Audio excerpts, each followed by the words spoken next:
بسم اللہ الرحمن الرحیم۔ السلام علیکم ورحمۃ اللہ وبرکاتہ۔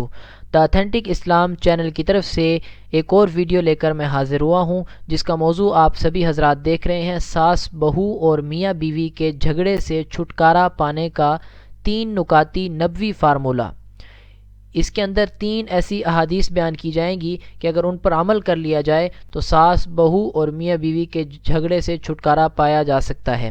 نمبر 1، بیوی کو کھلے دل سے تسلیم کرنا چاہیے کہ میرے شوہر پر سب سے زیادہ حق ان کی والدہ محترمہ کا ہے، کیونکہ اللہ کے پیارے رسول صلی اللہ علیہ وسلم کا ارشاد گرامی ہے، عورت پر سب سے زیادہ حق اس کے شوہر کا ہے اور مرد پر سب سے زیادہ حق اس کی ماں کا ہے۔ سنن نسائی کی حدیث نمبر یہ دیا ہوا ہے۔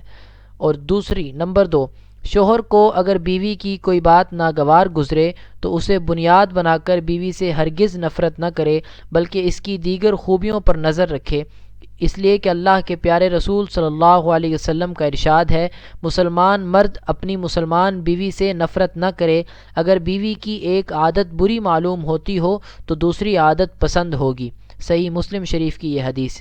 نمبر 3، ساس بہو میں کوئی اونچ نیچ ہو جائے تو لڑکی کے رشتہ داروں کو چاہیے کہ وہ لڑکی کو سمجھوتا کرنے کی ترغیب دیں، شوہر یا اس کے خاندان کے خلاف ہرگز نہ بھڑکائیں، کیونکہ اللہ کے پیارے رسول صلی اللہ علیہ وسلم کا ارشاد ہے، وہ امت محمدیہ میں سے نہیں جو عورت کے سامنے اس کے شوہر کی برائیاں کر کے اس کو شوہر کے خلاف اکسائے۔